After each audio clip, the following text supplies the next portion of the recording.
Hi, I'm Lois from the monthly meeting of Friends of Philadelphia, here to welcome Paula Palmer.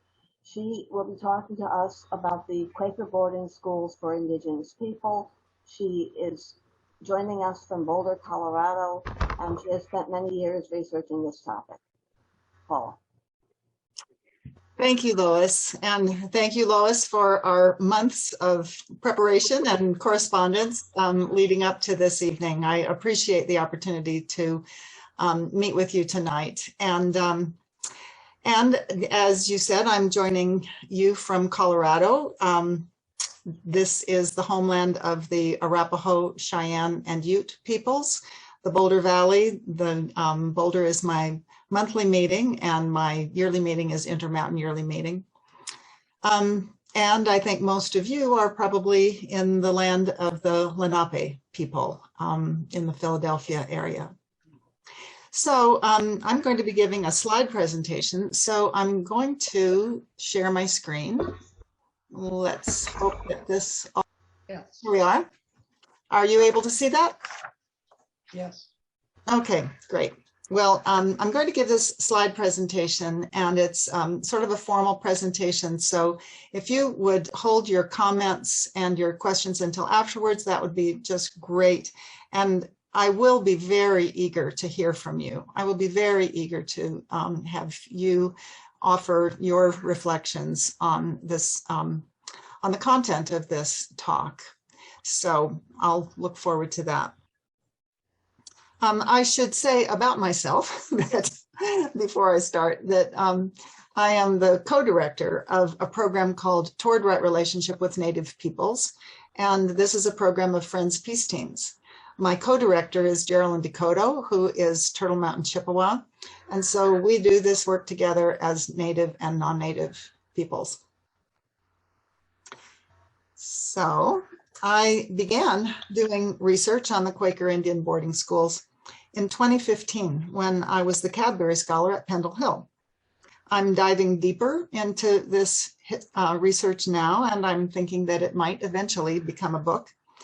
I'm also encouraging all the yearly meetings that funded and operated Quaker Indian schools to do research in their own archives and make their findings public. Philadelphia Yearly Meeting is one of those yearly meetings that supported the Quaker indigenous schools. So I'm going to be returning to this topic at the end of the talk. The reason I began this research is because Native American organizations were asking for it. The National Native American Boarding School Healing Coalition is working to bring healing to Native American individuals, families, and communities that continue to suffer debilitating consequences of the policy of forced assimilation that was carried out by means of the Indian boarding schools. Healing processes are already underway in some Native communities, emerging from each community's own healing traditions and responding to their own needs. But for healing to occur on a larger scale, the Boarding School Healing Coalition is also promoting a national truth and reconciliation process.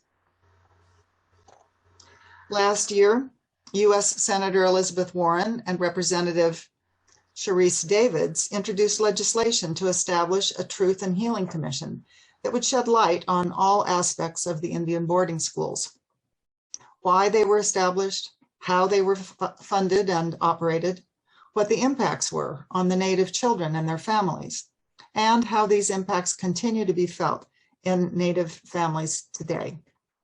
The commission will also make recommendations for actions that can bring about healing. And I understand that Philadelphia Yearly Meeting will consider a minute in regard to this legislation at your annual sessions this summer. The policy of forced assimilation of Native children that was carried out by the federal government in collaboration with Christian churches, including Quakers, violates Article 8 of the United Nations Declaration on the Rights of Indigenous Peoples, which states,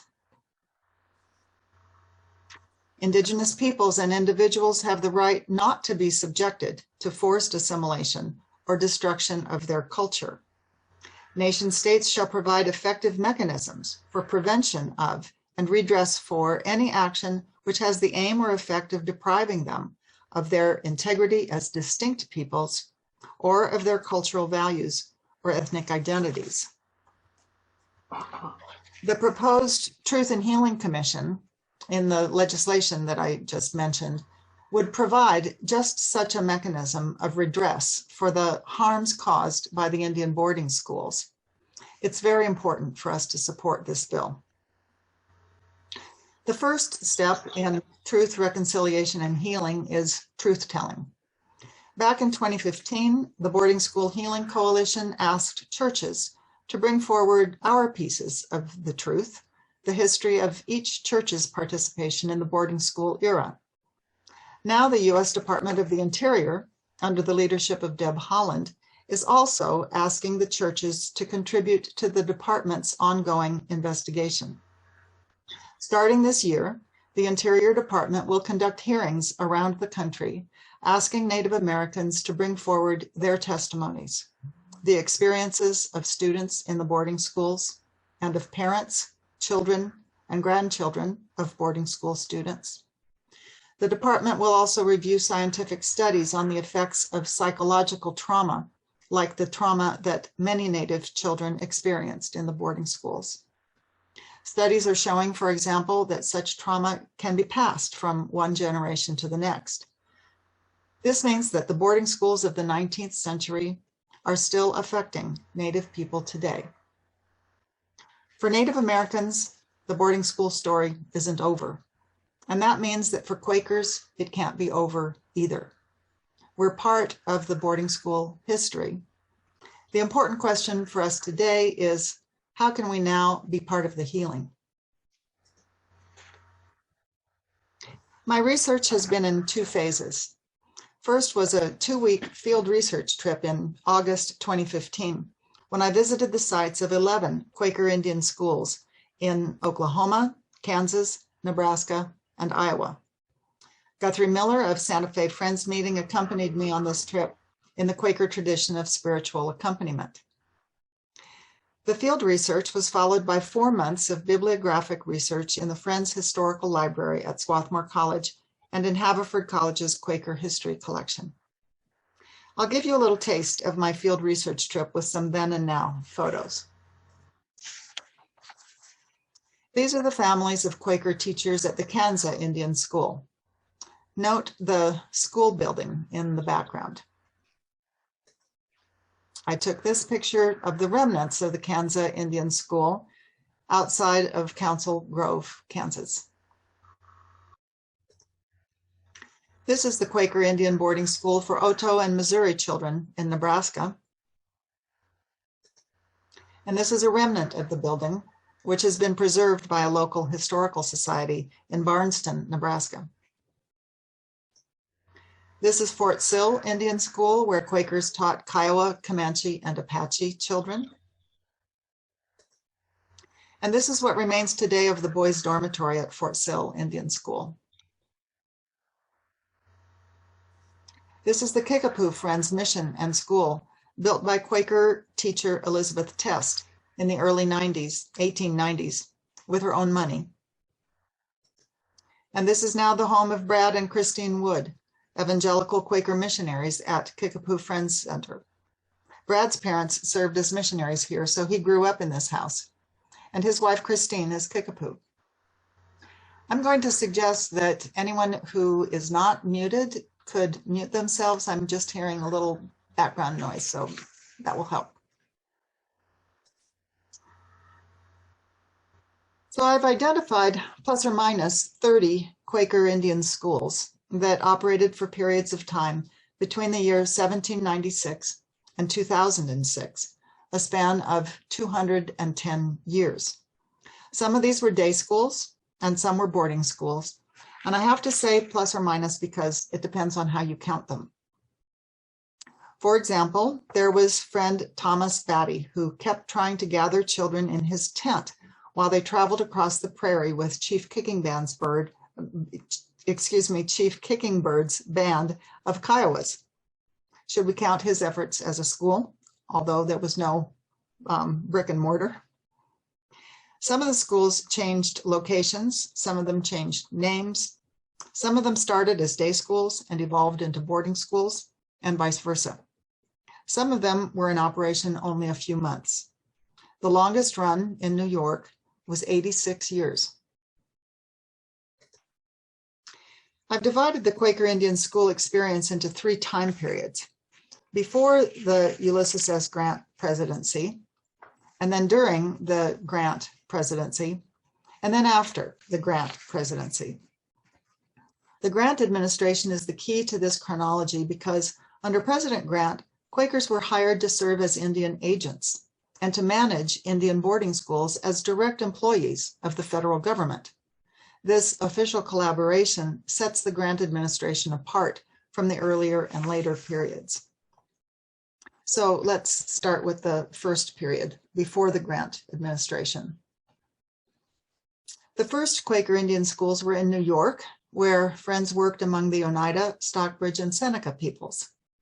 In 1791, the Seneca chief corn planter wrote to Philadelphia Quakers saying, "Brothers, we cannot teach our children what we perceive their situation requires them to know, and we therefore ask you to instruct some of them. We wish them to be instructed to read and to write and such other things as you teach your own children, and especially teach them to love peace." In response, yearly meetings sent small groups of Friends to live first among the Oneidas and then the Senecas. They opened day schools for both girls and boys that operated for a few years amongst the Oneidas and several decades among the Senecas. In his review of this period, friend Rainer Kelsey wrote, quote, "These schools were not greatly appreciated by the Indians and often had very few scholars, the boys' school even being entirely without attenders at some periods." Seneca attitudes toward the Quakers fluctuated. At times, the people divided into pro-Quaker and anti-Quaker camps. In 1851, Orthodox Friends decided to build a boarding school so they wouldn't have to, in Kelsey's words, quote, "depend on the caprice of the Indian children and their parents for attendance," unquote. In the boarding school, in addition to their classroom lessons, the boys were taught farming and industrial skills, and the girls were taught homemaking. Their labor contributed to the maintenance of the farm and the dormitories. Teacher Susan Wood expressed the school's intent in a letter dated May 26, 1853, quote, "We are satisfied it is best to take the children when small, and then if kept several years, they would scarcely, I think, return to the indolent and untidy ways of their people." This was the greatest fear of the Quaker teachers, that in spite of their efforts, the children might, quote, "lapse hopelessly into the old shiftless savage life," again in the words of friend Rainer Kelsey. The Tunasassa boarding school was in operation from 1852 to 1938, an 86-year run, which was the longest by far among the Quaker Indian schools. Quakers believed in education. They had been building schools for their own children for centuries. They were very concerned that Native people could be cheated and would be cheated by corrupt government officials and land-hungry, alcohol-toting settlers and traders if they could not speak or understand English. Quakers frequently accompanied the Senecas to treaty conferences to be sure that they understood the proceedings and the documents. Their schools emphasized the teaching of English language and literacy, along with elementary arithmetic and geography. Students who memorized entire chapters of the Bible were held in highest regard by their Quaker teachers. In the Haverford College Quaker collection, I held in my hands a ledger book from the Tunasassa boarding school. Teachers recorded the students' names, their parents' names, their addresses and enrollment dates. And there was a column for observations. Some of the observations read, "Ran away 4th time, married a white man, sent home for persistent disobedience, went home when father died, went to Carlisle, taken to Buffalo Hospital for TB treatment, graduated with honors, killed on the railroad while drunk, expelled for immorality, unable to adapt herself. In the early 1800s, members of Baltimore Yearly Meeting's Indian Committee began visiting the Shawnee people in Ohio. Several friends stayed for periods of time to build grist mills and offer instruction in farming and animal husbandry. By 1822, they had built a school near Wapakoneta. They boarded an average of 10 to 15 Shawnee students there over a 9-year period until the Shawnee were forced to move west under terms of the 1831 treaty.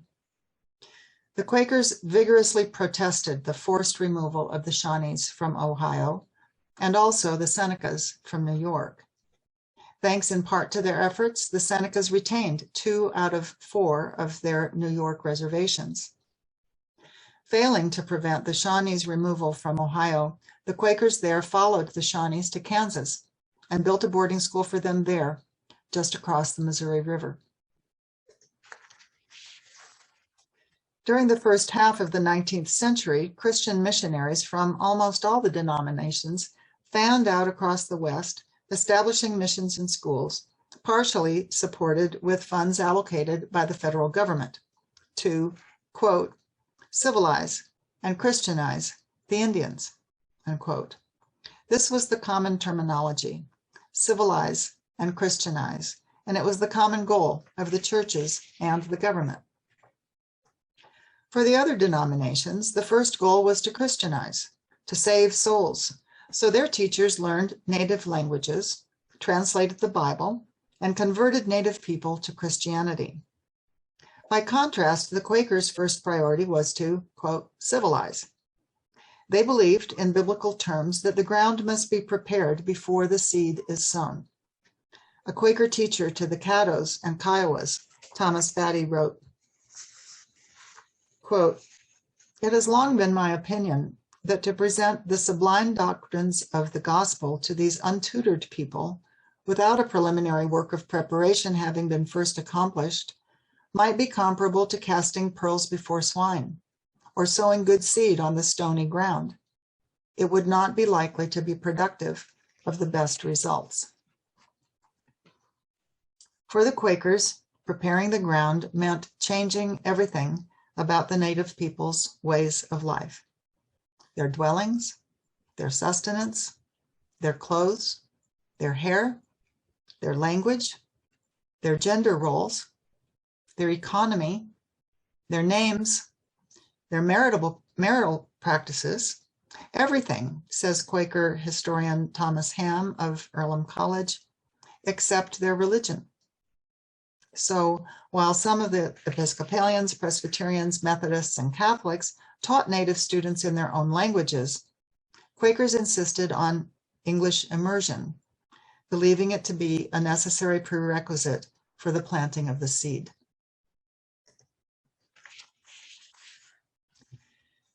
Now we'll move into the period of the Grant presidency after the Civil War from 1869 to 1877. Upon his election, President Grant initiated a new policy toward Native peoples, which he called the peace policy, or sometimes the Quaker policy. Quakers actually proposed this policy to Grant before he was inaugurated. Their goal was to end the Indian Wars west of the Mississippi, call back the cavalry, and spare the lives of both Indians and settlers. The government would make peace with the tribes that agreed to live on reservations, give up hunting, take up farming, and send their children to school. These conditions were written into the treaties. In exchange, the government would guarantee the tribes security and deliver commodities and annuity payments on a regular schedule. President Grant would appoint Christian men, nominated by the churches, to serve as Indian agents on the reservations, ending the notoriously corrupt system of political patronage. The Indian agents would enforce the treaties and facilitate the work of, again, Christianizing and civilizing the native people.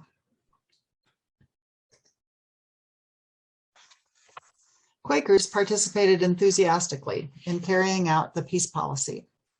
By this time, the Religious Society of Friends had split into Hicksite and Orthodox factions. President Grant appointed Hicksite Friends as Indian agents on 6 reservations in Nebraska, and Orthodox Friends as agents on 10 reservations in Kansas and Indian Territory.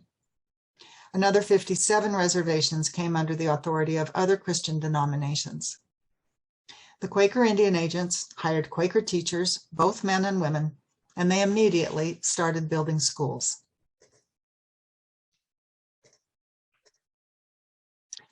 During the Grant administration, Quakers managed at least 25 schools on the western reservations.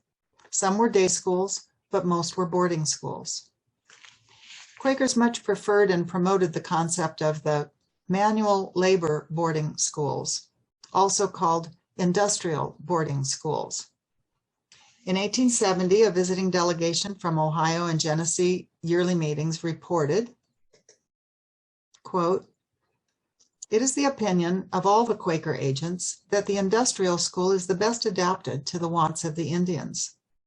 They will then be removed from the contaminating influences of the home circle, where they lose at night the good impressions they've received during the day." In the industrial schools, students spent half days in classrooms and half days working on the school's farms and in the dormitories and kitchens. Thus, they would learn practical skills and also contribute their labor, child labor, for the maintenance of the schools. Many Native parents saw this practice as demeaning and would not send their children to these schools. Wilson Hobbs, a Quaker teacher at the Shawnee boarding school in Kansas, complained, quote, "The boys did not like to work, and the hardest part of my duty was to keep them at it." Malin Stubbs, a Quaker teacher with the Kansa people in central Kansas, confessed that he spent more time chasing after boys who ran away from their labors than in the classroom teaching them. Think about what these schools were demanding of the children. For centuries, Native men had been warriors and hunters. Women had been gardeners and gatherers. In the manual labor schools, the boys were forced to do the farming, women's work, and the girls were brought indoors from the gardens to the kitchens and sewing rooms. The children were required to overturn the gender roles of their tribes in a single generation. Quakers were very hard on Native men who resisted becoming farmers. They described them as idle, lazy, good for nothing. They put the whole burden of accomplishing the gender role transformation on the children. Wilson Hobbs, teacher at the Shawnee Mission boarding school in Kansas, gives this glimpse of a child's first day at school. Quote, "The service to a new pupil was to trim his hair closely, then, with soap and water, to give him or her the first lesson in godliness, which was a good scrubbing, and a little red precipitate on the scalp, to supplement the use of a fine-tooth comb. Then he was furnished with a suit of new clothes and taught how to put them on and off. They all emerged from this ordeal as shy as peacocks, just plucked."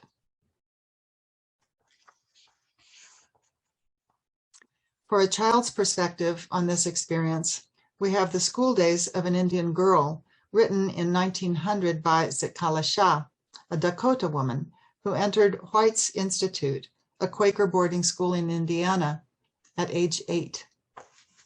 She wrote, quote,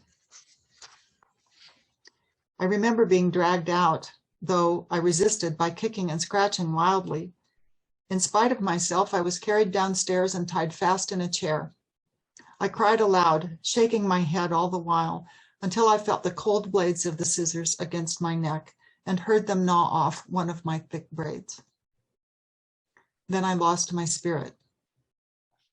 Our mothers had taught us that only skilled warriors who were captured had their hair shingled by the enemy. Among our people, short hair was worn by mourners and shingled hair by cowards. I moaned for my mother. but no one came to comfort me. For now I was only one of many little animals driven by a herder.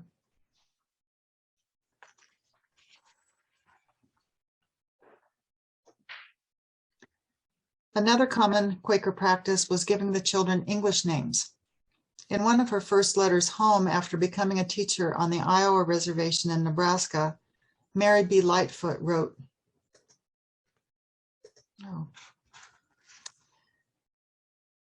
quote, "Tell H and C I have named 2 little boys for them. I'm giving them English names, as I cannot think of learning theirs. I have named several children after friends in the East. When I get through, I will send a list." Friend Albert Green visited the Iowa Reservation several decades after his stint as a Quaker Indian agent in Nebraska.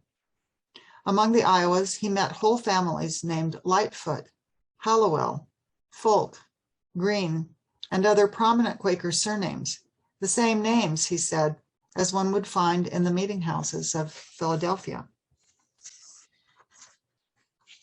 What did this renaming mean to the children? In his memoir called The Names, N. Scott Momaday writes about the origin and meaning of his Kiowa name. "My name is Tsoai-Tali. I am, therefore, Tsoai-Tali. Therefore, I am. The storyteller Podlok gave me the name Tsoai-Tali. He believed that a man's life proceeds from his name, in the way that a river proceeds from its source. I am." By taking away the children's I am, the Quaker teachers forced them to give up their very identity. Joseph Webster, the Quaker agent among the Santee Sioux, put it succinctly: "The whole character of the Indian must be changed." In the Quaker schools, students would not be allowed to speak their own languages, wear their own clothes, answer to their own names, participate in tribal dances and ceremonies, or go on the buffalo hunts with their family.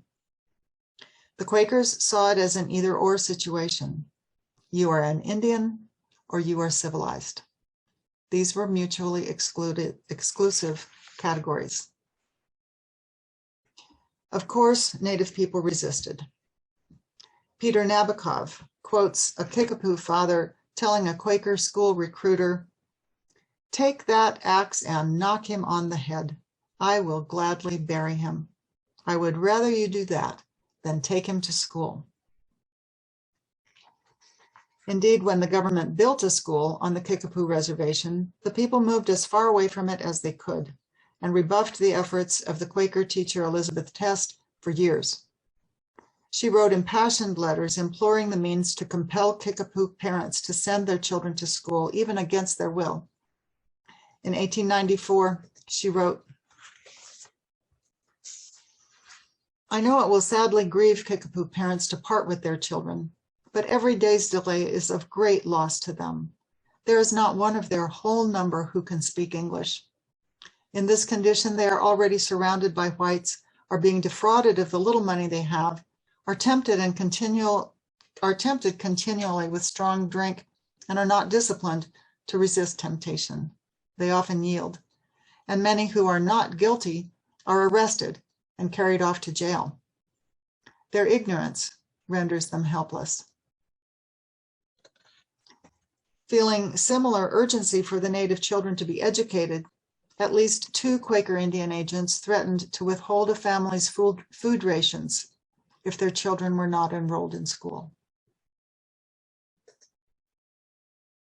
Gradually, most parents acquiesced, as did the Kansa chief Allegawaho, who said in 1871, "White men are all around us, and we are cramped and pressed on every hand.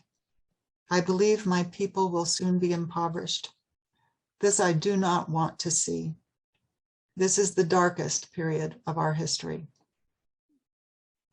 Chief Allegawaho then enrolled his son in the Quaker school. The child would become the first Kansa chief known by an English name, Albert Taylor. The government, the federal government, paid most of the Quaker teachers' salaries, usually around $500 a year. Most of these funds were taken out of the tribe's annuity payments that had been established in the treaties. Some teachers were paid by Quaker meetings and organizations in the Midwest and on the East Coast.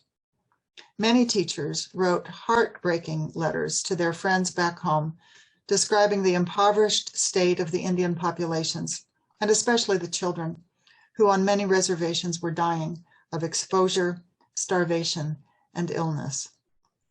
Quaker meetings and organizations raised money year after year and sent literally tons of cloth, clothing, school and farming supplies to the Quaker-run Indian agencies in the West. The friends who answered the call to serve as teachers did so at some risk to themselves and their families. During the Grant presidency, the Utes, Modocs, Kiowas, Comanches, Lakota, Cheyenne, and Nez Perce peoples were still at war with the United States. Lakota and Cheyenne warriors defeated Custer at the Little Bighorn in 1876 during Grant's second term. The Quaker families, as well as the reservation-bound Indians, were vulnerable to crop failures, prairie fires, droughts, blizzards, malaria, and tuberculosis. Several Quaker couples buried one or more of their children in the dusty cemeteries behind the meeting houses. Some teachers used their own paychecks to purchase medicines, food, and clothing when the tribe's annuities didn't arrive. Teacher Elizabeth Test camped in a tent for months in order to nurse Kickapoo elders back to health. A Kickapoo child whom Teacher Test had adopted at age 3 and raised remembered, "On long drives in her buggy, Teacher would waken suddenly and check the reins, stopping right in the middle of the road saying, 'Whoa, whoa, where are we?' I never understood the fatigue that came over her with long, busy days. Winter or summer, rain or shine, never too cold or too hot to make the weekly visits to the Indians scattered for miles about. She slept in their wickiups and took care of the sick and those in need." Some of the Quaker teachers stayed a year, fulfilled their contracts, and left.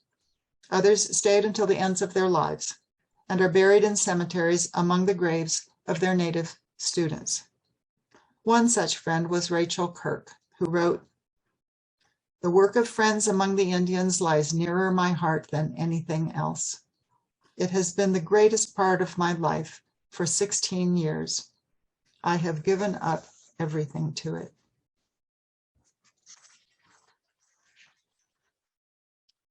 Before we leave the Grant presidency, I want to go back to this slide to give us a sense of the impact of that the Quaker schools had. During that 8-year time period, children from these tribes were attending Quaker Indian schools. In New York, Seneca. In Nebraska, Santee Sioux, Iowa, Sac and Fox, Omaha, Winnebago, Otoe, Missouri, and Pawnee. In Kansas, Kansa, Shawnee, Potawatomi, Quapaw, Kickapoo. In Indian Territory, Cheyenne, Arapaho, Kiowa, Caddo, Wichita, Seneca, Kickapoo, Absentee Shawnee, Potawatomi, Cherokee, Sac and Fox, Modoc, Quapaw, Ottawa, Miami, Peoria, and Iowa.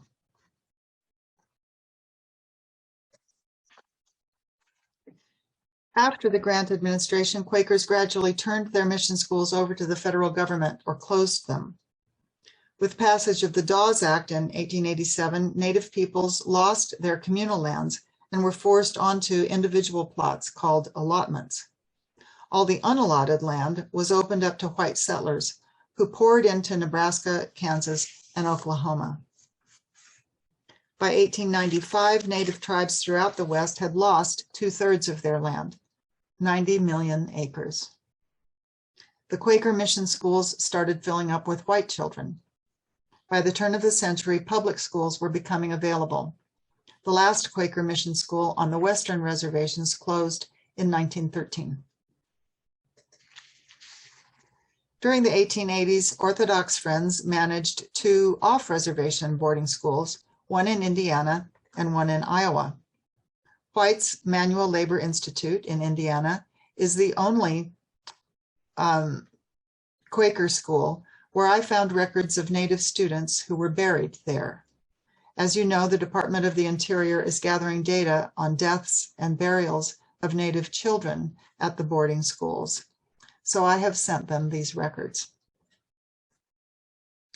Orthodox Friends also operated 1 boarding school and 5 day schools on the Eastern Cherokee Reservation in North Carolina. In Alaska, Quaker missionaries established missions and schools among the Quake, Tlingit, and Kotzebue Native peoples. By 1920, these schools were handed over to other Christian missions or to the government. In the 1880s, while Quakers were gradually laying down their own schools in the West, they enthusiastically supported the government's off-reservation schools like the Carlisle Indian Industrial School in Pennsylvania. Several Quakers served as teachers at Carlisle, and many Quaker families in Pennsylvania boarded Carlisle students during the summer months, putting them to work on their farms and in their households. The students' experiences in this so-called outings program varied. Some felt they were being used as slave labor. Others formed lifelong friendships with their host families. It's worth pointing out here a few differences between the off-reservation government boarding schools like Carlisle and the Quaker boarding schools. The Quaker schools were much smaller. Except in the case of the Whites Institutes, they were located on the reservations, which meant that most of the children knew each other and spoke the same language. Their parents delivered them to the school, under coercion, certainly, but at least the parents knew where their children were and could visit them at any time. The separation was not as extreme as it was in the off-reservation schools. I found no evidence of sexual abuse in the Quaker schools, although I'm not sure where such evidence would be recorded if it had occurred. The Quaker schools were highly disciplined, but they were not run on the military model that governed Carlisle. The goals of the Quaker schools and the off-reservation government schools were the same, however: to assimilate Native children and eliminate Native cultures. So, how did Quaker teachers assess their accomplishments in the Indian schools? They could boast of some star Native students, some of whom became defenders of the Indian boarding schools and proponents of assimilation. But most Quaker teachers despaired of having any lasting impact on their students.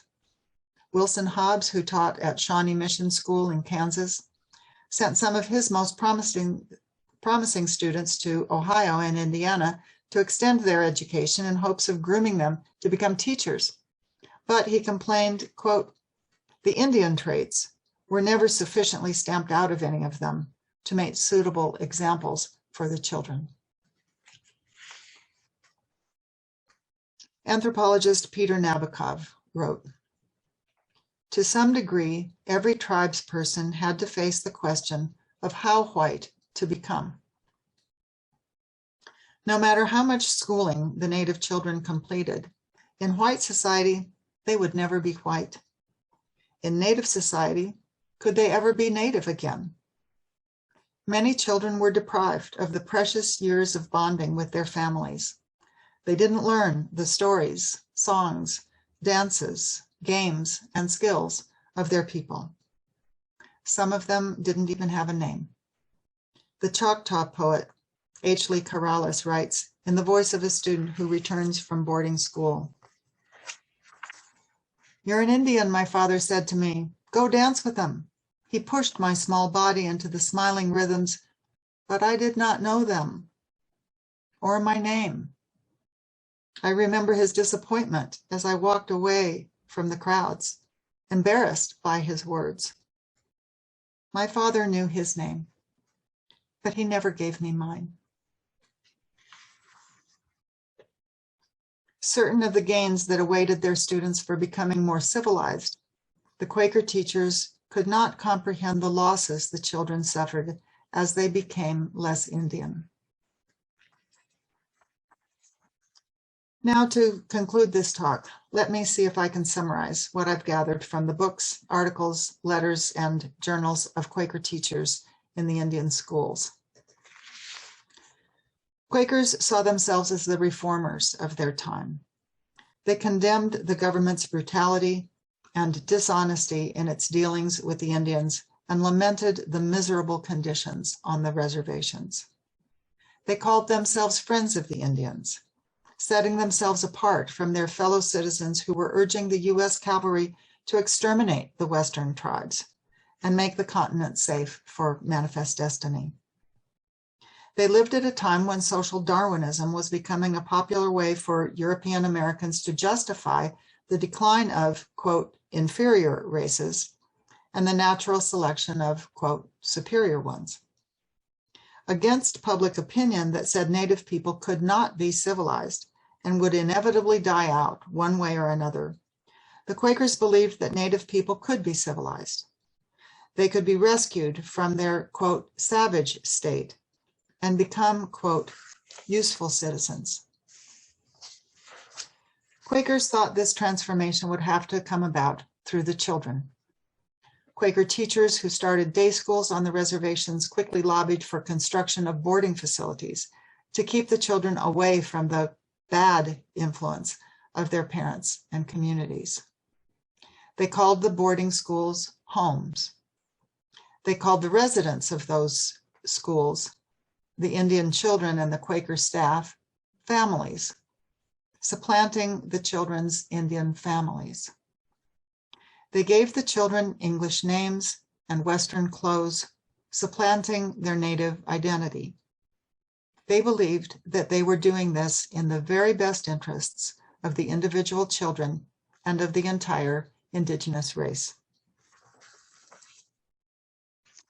Quakers of the 19th century may have known that there was that of God in individual indigenous people, but they thought the tribal nations were failed societies, destined to be replaced on this land by superior European Christian cultures.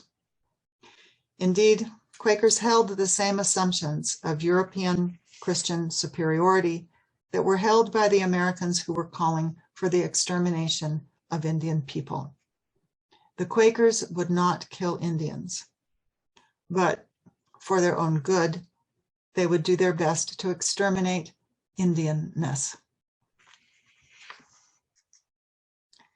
Fortunately, they were not successful. Native people have kept 600 unique cultures alive throughout this land. The late Cherokee tribal chief Wilma Mankeller said, "Each time a traditional Cheyenne man engages in a sundance or a Cherokee woman straps on terrapin shells and steps out into the circle to dance, it is practically a revolutionary act, a miracle, a living testament to the enduring spiritual strength of the people." Despite the best efforts of their teachers, 150 native languages are still being spoken, and others are being revived.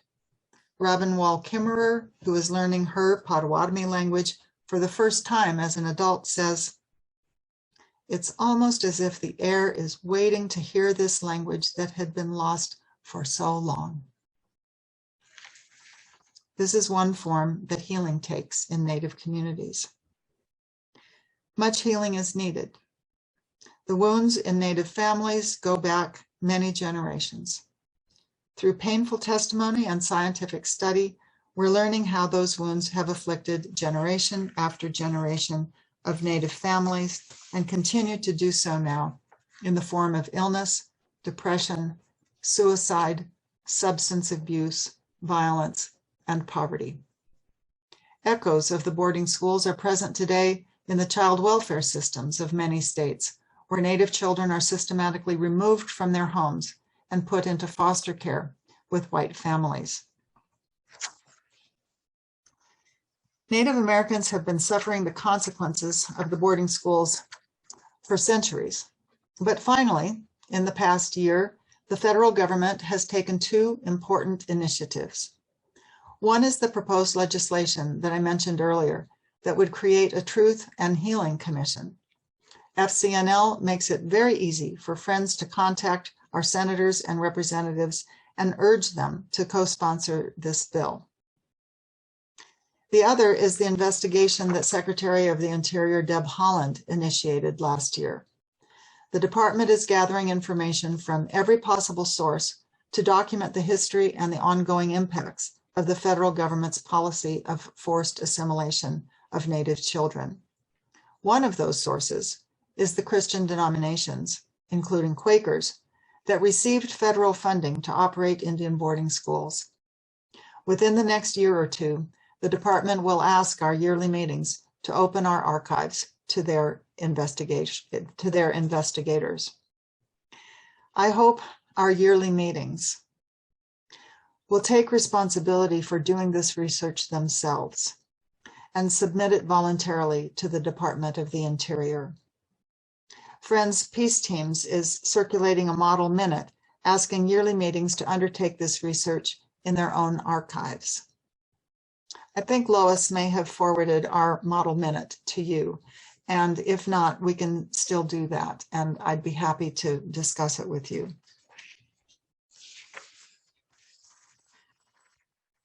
To conclude, I just want to say that I know it isn't easy to take in and reckon with this Quaker history.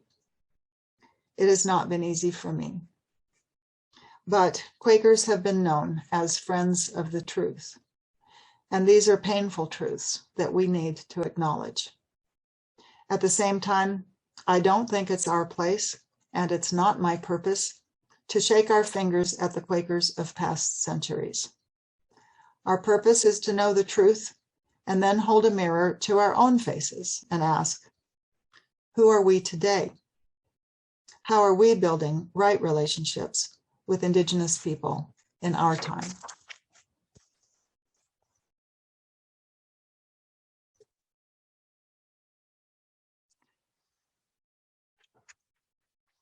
So that is the end of my slide presentation. And I'd be happy for you to respond to these queries or any part of this presentation or any thought or suggestion or question that you might have.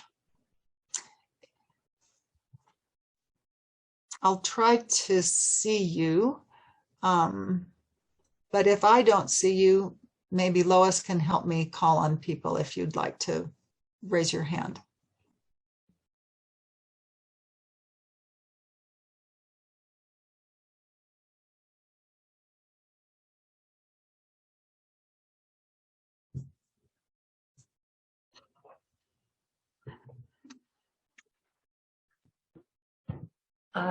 Thank you for sharing. It's very sobering and a lot to process.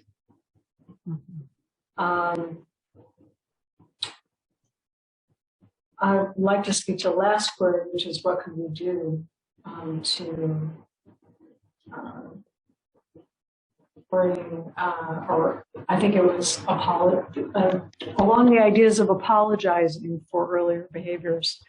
At least acknowledging the harm. Yes, exactly. That's it, right? Telling the truth about, that's what I'd really like to ponder and think about.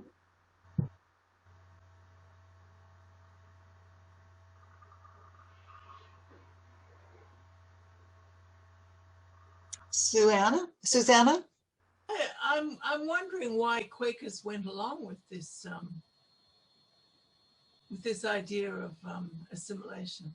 I mean, this was certainly happening in Australia too, with the Australian Aborigines. In fact, it was continuing in Australia even when I was in school. But I imagine not all Quakers thought it was a good idea, or did they? I mean, this was a popular decision.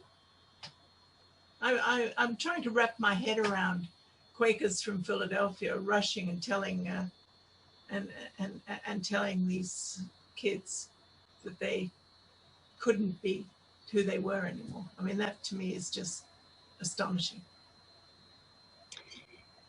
Well,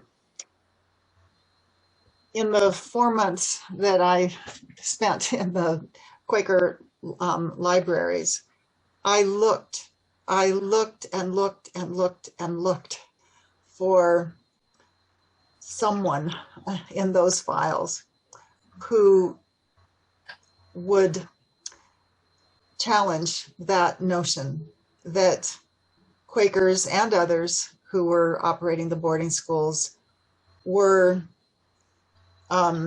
doing a favor to the children. And I did not find it, Susanna. It may be there, you know. I have to give that disclaimer that I didn't read everything, and this is why it's so important for the yearly meetings to do this research themselves, because I certainly may have missed something. I would be the happiest among us if we were able to find friends who challenged that idea that Native societies were dying out, and that the way to rescue the children was to make them like us, make them as much like us as they could be. There were many, many statements that I read in letters and journals of Quakers, full of this notion of, we are bringing the benefits of our culture and our religion to children who otherwise have no real future because their native societies are failed societies. You know, the language for this is white supremacy. This is the language of white supremacy. It's also an acceptance of the government's propaganda. You know, the government was presenting a point of view which we know is false, but it had the government's imprimatur on it, and their view of the evidence was what people saw. They never heard any other point of view. Well, I think the material that I was reading was what Quakers who were teachers in the schools and supervisors in the schools, it was Quakers' own observations and their own aspirations. That's what I was reading.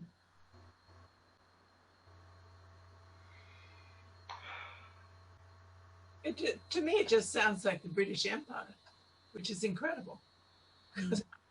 We got rid of them, us, me, right?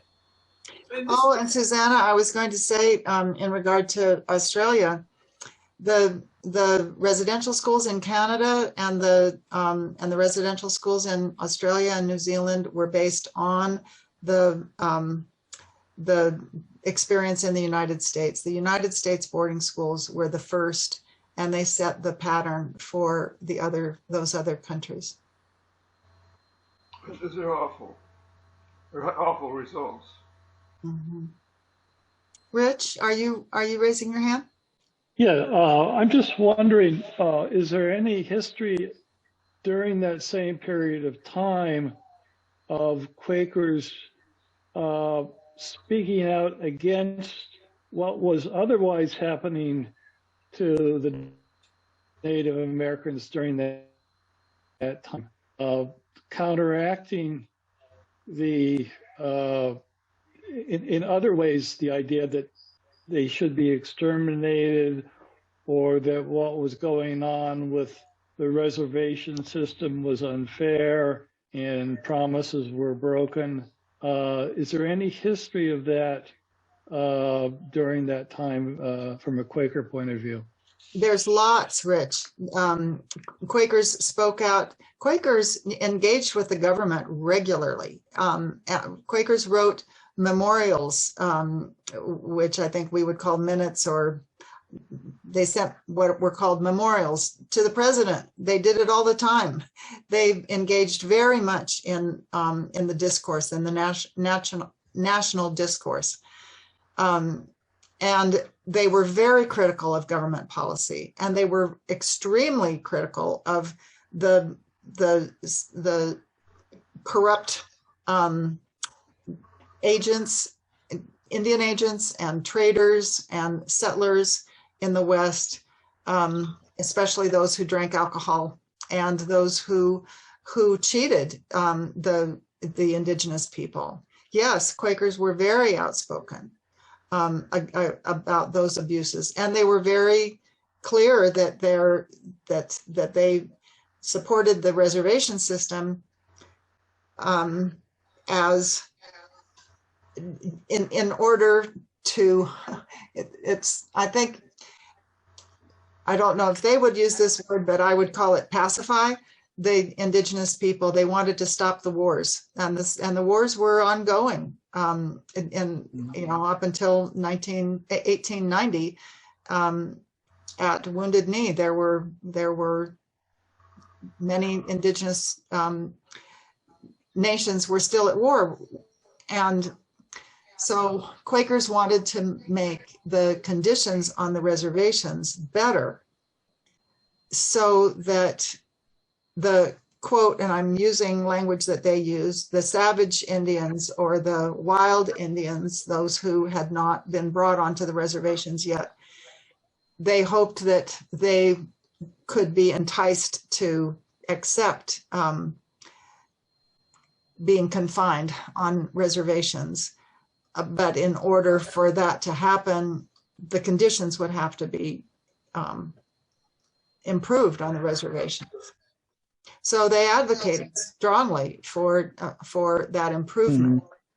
But the solution that they came up with was assimilation.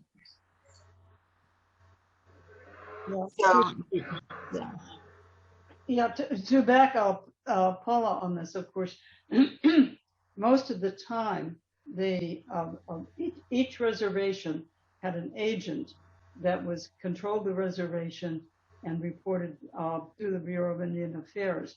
And most of those, by far, most of them were there to make money of their own on that. And there were Quakers who did actually take that role and did, a much better job. And if I can just add on to this a little bit more, Paula, up until actually Richard Nixon, the tribes themselves did not have any control over their reservations. And it was a law that was pushed by and backed by Richard Nixon that actually gave reservations their control. My tribe got its governor to do that. But then, and another kind of, I guess you think of this as assimilation, in the 60s, Indians were encouraged, sort of funded, to leave the reservation and go live in urban areas. But they did not have, they didn't have the education, they didn't have the skills, or needed to find jobs to support them well. And the Baltimore yearly meeting still runs a Center for American Indians that they set up in the 60s to be of assistance to these Indians who were told to move into the cities and assimilate and have better jobs. Yes, thank you for clarifying all of that. And Susanna, also responding to your mentioning that in Australia, the schools continued up until our own lifetimes. That is true in this country too. The policy of forced assimilation didn't change until the Nixon administration in the 1970s. And that change came about as a result of the American Indian Education Act, and the one that Mignon just mentioned, the Self-Determination Act. Those were major policy changes during the Nixon administration.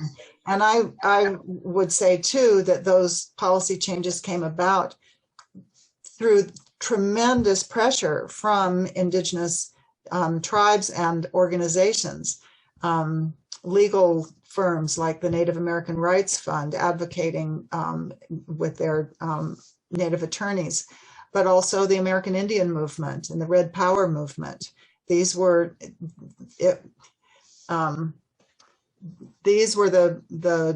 social movements, social cultural movements of indigenous people that brought about change finally in the 1970s.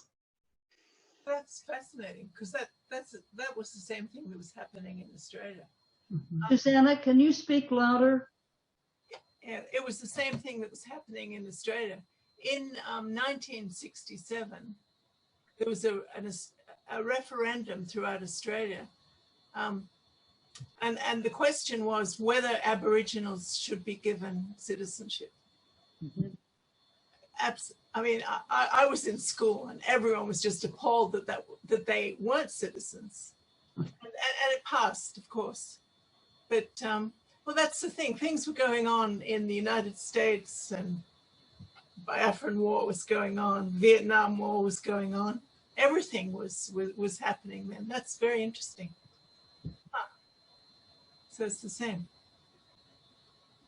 Well, I'm wondering what your thoughts are about this initiative that Friends Peace Teams has taken, which has also been endorsed by Quaker Earth Care Witness and by an organization called Decolonizing Quakers. These three organizations are really urging all of the yearly meetings that were involved in the boarding school era to do this research themselves, and then submit it to, provide it to the Department of the Interior for their work. Are any of you going to be going to your annual sessions? And is this something that you think might be undertaken by your yearly meeting?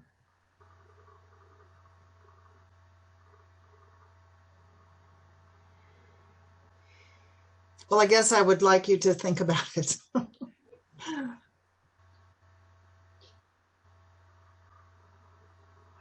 We should all go to annual meeting. Yearly meeting, absolutely. Yeah. And Lois, I think I had sent you that model minute. I don't know if you had a chance to circulate that. I did send that to the Arch list. And because the Arch list sometimes loses attachments, I also uploaded it to my Google Drive and sent the link to that. So if people couldn't get the attachment, they could download it. Well, I'm glad that you're making that available. It would be good for those of you who are thinking of going to your annual sessions to take a look at it. And it's a model, you know, it just means here's something to think about and to put into your own words.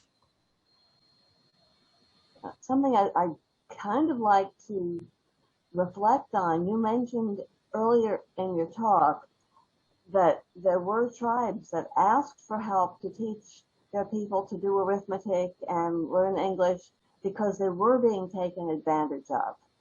And I think had the entire education limited itself to those few goals, we wouldn't even have this problem today. The quote that I read you, that beautiful quotation by Chief corn planter of the Seneca, where he says, yes, and teach my children to love peace.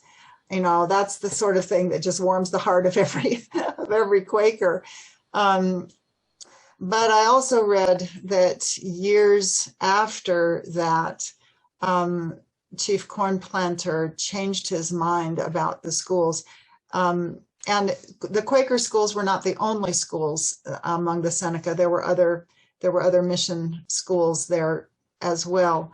But he wrote later that the trouble was that when they sent their children to these schools, they came out of them not knowing how to live, not knowing how to live as Senecas.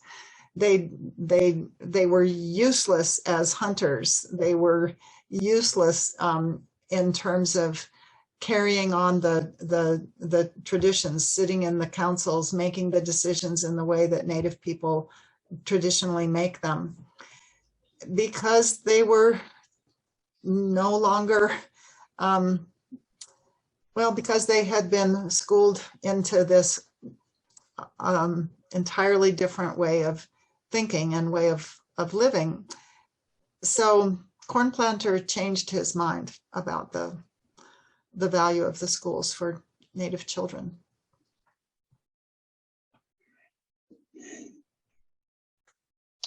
They were probably schooled to be dependent on a very strict authority above them, and that wouldn't lead one to be able to make decisions in a council of equals very, very easily. Mm-hmm.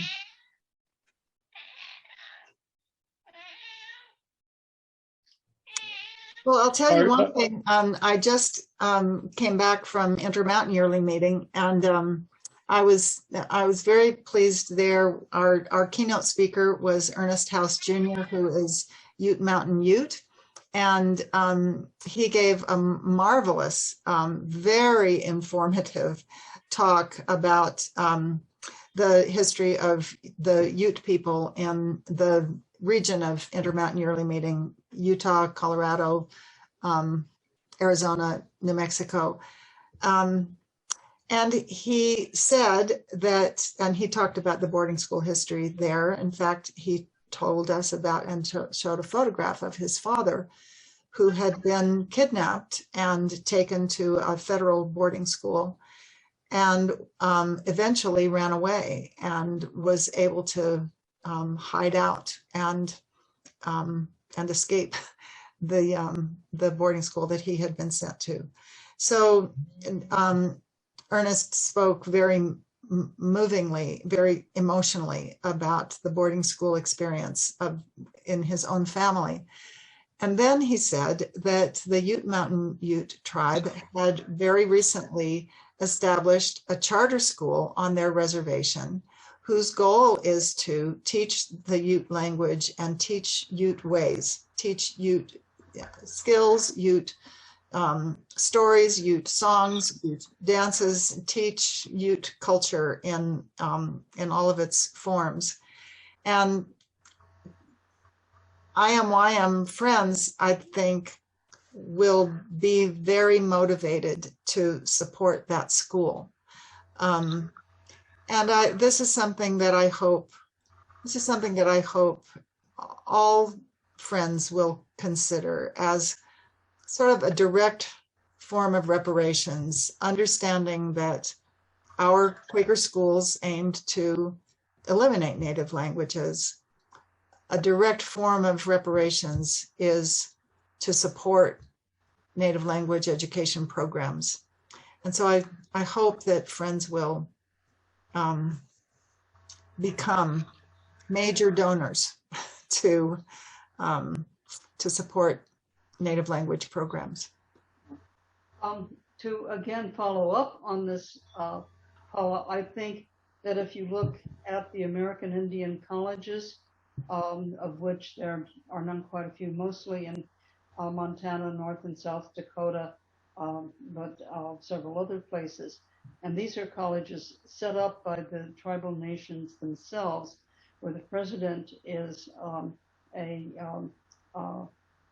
indigenous person, and the faculty is, and their goal is, if you look again over the past 100 years, you have the Bureau of Indian Affairs hiring people to come in and be the teachers, the nurses, the counselors, whatever, coming from off the reservation to do this, all white people. And that left few jobs on the reservation for this. But now, if you graduate, they have nursing programs in these colleges, counseling programs. They all teach courses on their tribal heritage, so that you have people who can fill these jobs, stay on the reservation, and actually earn an income that otherwise would have gone to an outside person. Thank you. Yes. I was wondering if there's any anything going on at FGC meetings about this topic.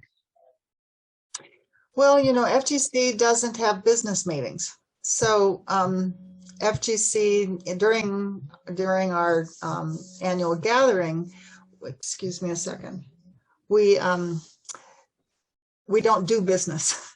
So I don't know if there is a mechanism for FGC to organize around this. I think in terms of business, it's the yearly meetings where this conversation needs to happen. But I will also say that FCNL has been just fabulous in their advocacy on a number of Native American issues. They have advocated so strongly in regard to the missing and murdered Native people. And well, if you go to the FCNL Native Americans under issues, if you click on Native Americans, you will see actions that you can take to support legislation that is important to Native people. And among them, among those actions is this bill that we really need to get all of our senators and representatives to co-sponsor this bill and see if we can get it through Congress. You know what a challenge that will be, but it's so important to create this ongoing process for truth and healing.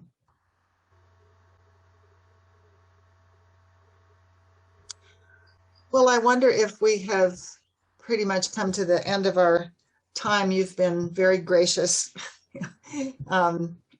in inviting and listening to this presentation, and I've appreciated the conversation and your thoughts, and I'm certainly available and would be happy to hear from anyone. My email address is Paula and then the initial R, Palmer, no punctuation, Paula R. Palmer @gmail.com.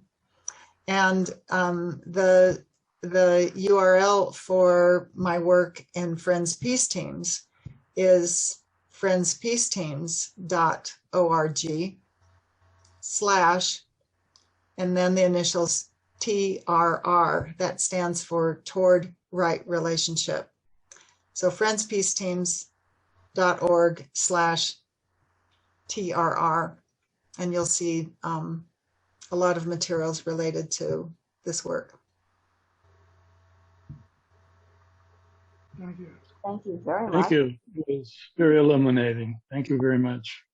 Thank you, Paula. You've done such a really wonderful piece of research and bringing this to the attention of what Quakers did during the 19th century, thinking they were doing good things. Well, there's much more research to be done, and I'm glad that my work has at least been the beginning of that. Thank you, friends. Thank you.